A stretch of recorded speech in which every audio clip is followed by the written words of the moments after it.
Hello everyone, I am Abha and welcome to Digital Kaksha. Today we will discuss a poem that is Star Tree, and this is the fourth chapter of the book Focus. So first we should know about the poet, किसने ये pome लिखी है और वो क्या सोच के pome लिख रहा है या लिखती हैं. Rowan Madrick is a well-known contemporary writer. She works as a stockbroker in Mumbai. Her actual name is Rohini Hendricks. Rowan Madrick is her pen name. She excels in writing children's poetry. यानी ये जो poetess हैं Ron मैड्रिक, इनका ये pen name है. इनका actual name क्या है? रोहिणी हैंड्रिक्स. और ये चिल्ड्रन पोइट्रीज़ लिखने में बहुत ही एक्सेल्ड हैं, बहुत ही अच्छा लिखती हैं. ओके, सो अब हम चलते हैं स्टार ट्री पोम की तरफ. तो आपको अभी यहाँ इमेज में दिख रहा होगा कि एक छोटी सी फेरी है और वो क्या कर रही है? फ्लावर्स के ऊपर है. Fairy, butterfly, what you can assume here. तो ये पूरी जो पोम है ये एक ट्री के ऊपर बेस्ड है और ये इमेजिनेशन को दिखाती है. किसके? आपके पोइटेस के. So what is written here? As I sat in my garden to gaze at a tree, I heard music and laughter beckoning me. क्या कह रही है? जब मैं अपने गार्डन में बैठी थी और एक ट्री को देख रही थी. गेज मतलब लुक, देखना. Look carefully. Gauge means look carefully. I heard a music. Heard मतलब सुनना. उसने एक म्यूजिक सुना. एंड लाफ्टर और एक हंसी. बैकोनिंग मी, जो क्या कर रही थी? बैकोन मतलब अट्रैक्ट करना, फैसिनेट करना, अपनी तरफ उसका ध्यान खींचना, यानी उसको फैसिनेट कर रही थी. On the breath of a breeze, और जैसे ही हवा बही तो क्या हुआ? The tree seem to sigh, ऐसा लगा कि ट्री ने क्या किया? साई किया, आह भरी.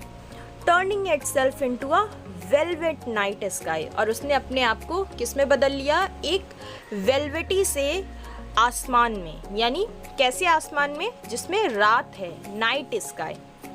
So first stanza is all about the poet is sitting in her garden and she was looking at the tree and suddenly he heard a sound which attracted her attention, and as the wind blew she felt the tree was sighing, and suddenly due to the imagination of poetess the tree will become a velvety night sky. यानी कि वो बैठी हुई थी और जब वो देख रही थी ट्री को तो उसको एक म्यूज़िक और एक लाफ्टर सुनाई पड़ा जिसने उसका ध्यान उस ट्री की तरफ खींचा. और फिर जैसे ही हवा बही तो उसे ऐसा लगा कि वो जो ट्री था वो क्या बन गया? एक वेलवेट सा नाइट स्काई बन गया, आसमान बन गया. सेकंड पैरा देखते हैं क्या लिखा है. Each leaf was a star that glittered blue bright, और हर लीफ जो थी पेड़ की वो एक स्टार बन गई और वो किस तरीके से चमकने लगी? ब्लू कलर से, ब्राइट ब्लू कलर की तरह वो ग्लिटर करने लगी, चमकने लगी. And I was a tiny silver white Sprite. अब ये स्प्राइट क्या होता है? स्प्राइट एक छोटी सी फेरी होती है, जैसे ये है. तो जो लीव्स थी वो क्या बन गई? Leaves will be converted into stars that was glittering bright blue, जो बहुत ही ब्राइट ब्लू ग्लिटर कर रहे थे. और poetess itself made a tiny silver white Sprite, और वो एक छोटी सी फेरी बन गई. और ये सब क्या हो रहा है? इमेजिनेशन में हो रहा है. ऐसा रियलिटी में वहाँ कुछ नहीं हो रहा है, ये सब इमेजिनेशन है. With pale purple wings. अब उस फेरी यानी उस पोएटस ने जब स्प्राइट बन गई वो, तो उसके जो विंग हैं वो कैसे हैं? पेल पर्पल. बहुत ब्राइट पर्पल नहीं है, कैसे हैं? पेल पर्पल हैं. Eye flu with the flowers, और वो क्या करने लगी? फ्लावर्स जैसे जैसे इधर से उधर मूव कर रहे थे उनमें उड़ने लगी, जैसा आपको यहाँ पे दिख रहा है. Turning beetles to butterfly with magical powers, और जब वो स्प्राइट बन गई तो उसके पास क्या आ गई? पावर्स आ गई. और जब पावर्स आ गई तो वो क्या कर रही थी? जो छोटे छोटे बीटल्स थे उनको वो क्या कर रही थी? बटरफ्लाई में कन्वर्ट कर दे रही थी. ओके, तो in second stanza what we know here, क्या हमें यहाँ पे पता चला? The each leaf will become star which was glittering blue bright, and poetess herself made a sprite and moving over the flowers. Okay, आगे देखते हैं. In third stanza, what is written here? Sprites of the sky tree invited me to play.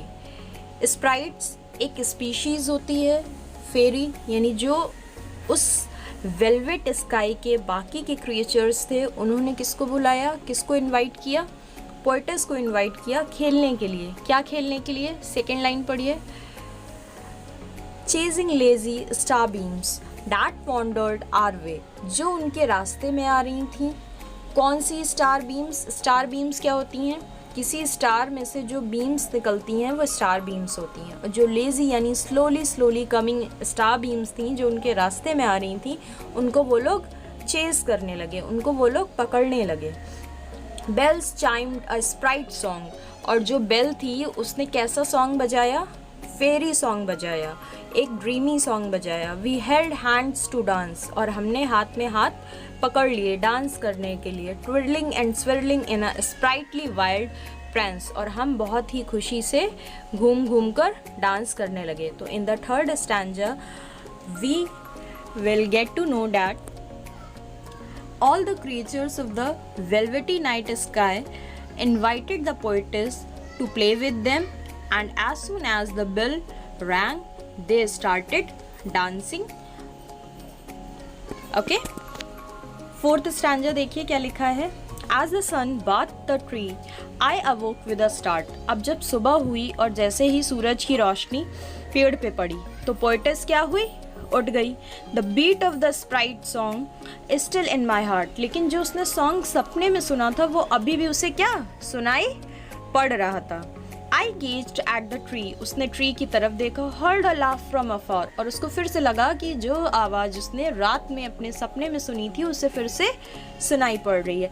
As a leaf flutter down, और फिर जब उस पेड़ से नीचे पत्ती गिरी, in the shape of a star, तो वो भी एक स्टार के शेप में थी.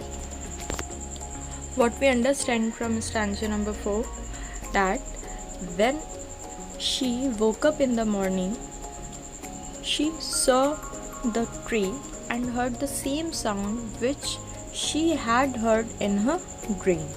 And when she gazed at the tree, she saw that a leaf is falling down from the tree, and the leaf was in shape of a star, same as she saw in her dream.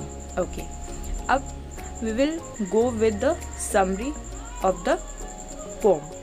So what is the summary? The poet sits in her garden looking up at a tree. वो एक tree को देख रही थी.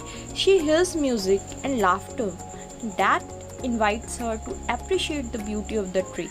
उसने एक आवाज़ सुनी जो उसको फैसिनेट कर रही थी, बुला रही थी ट्री की ब्यूटी को देखने के लिए और उसके चारों तरफ जो भी चीज़ें हैं उनको समझने के लिए.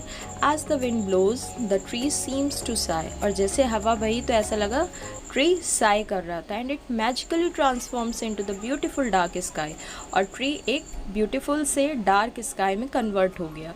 Each leaf becomes a star, और हर पत्ती एक स्टार बन गई. That shines bright blue, जो ब्राइट ब्लू कलर की शाइन हो रही थी. And the poet herself becomes a tiny white fairy, और जो पोइट थी वो क्या बन गई? छोटी सी सफ़ेद फेरी बन गई.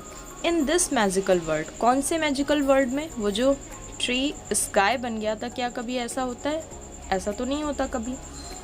तो वो जो मैजिकल वर्ल्ड उसने सोचा है, उस मैजिकल वर्ल्ड में the poet flies with the flowers, तो पोइट क्या कर रही थी?